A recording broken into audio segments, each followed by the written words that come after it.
Hello, Bible readers. It's Friday, February 12th. We're reading from Ecclesiastes 1 through 6 and Galatians 5:16 through the end.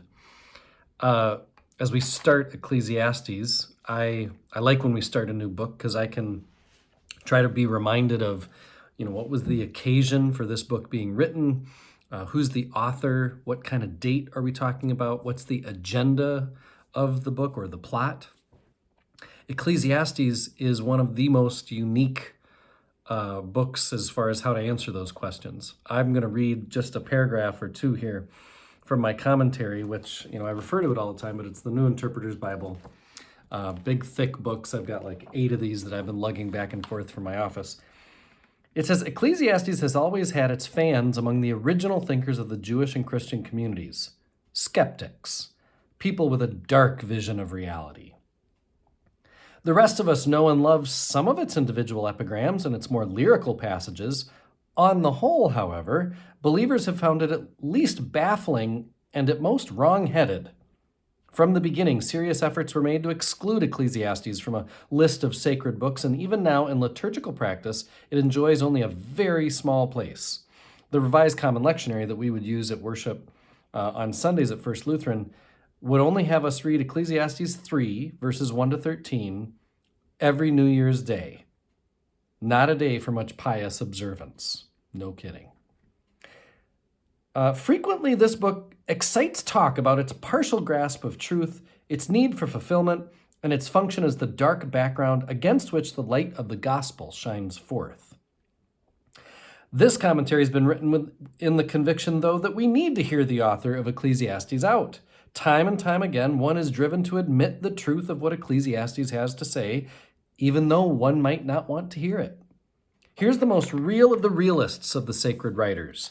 Here's the Hebrew writer least comfortable with conventional wisdom and the most willing to challenge unexamined assumptions.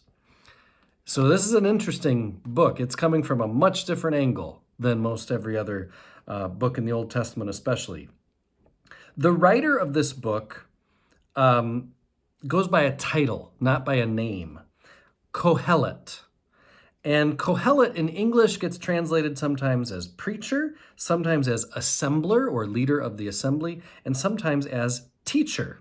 The NRSV that we read mostly at worship would like the word teacher best.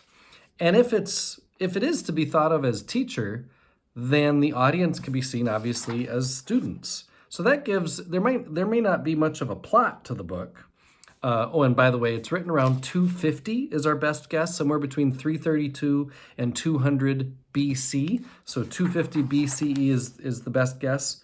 It's a part of the writings, as much as there's a Torah, there's books that are referred to as prophets, then there are the writings, and that includes Ezra, Nehemiah, the books of Chronicles, Psalms, Lamentations, Daniel, Ruth, Esther, the Song of Songs, Proverbs, Job, and Ecclesiastes.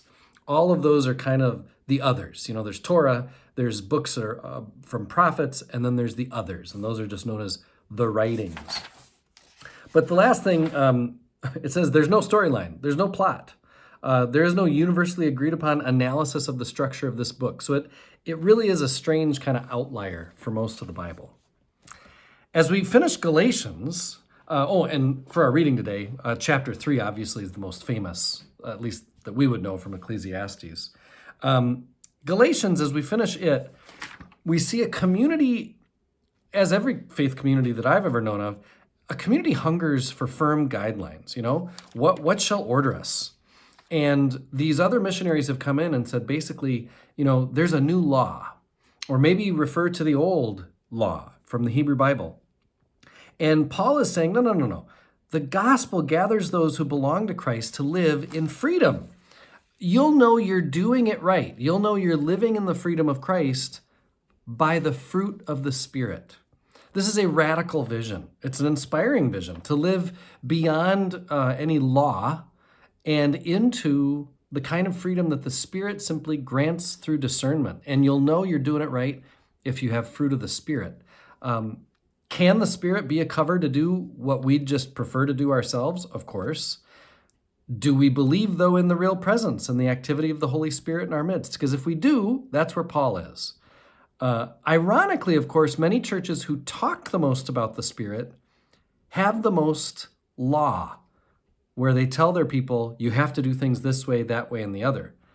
It's an interesting piece. Paul offers a less satisfying, less complete order for life than the missionaries, his rival missionaries, do. He's being asked for a new law code and won't give one. The only code he'll give is grace. I am one with my God. My God is with us, all of us, at all times and in all places.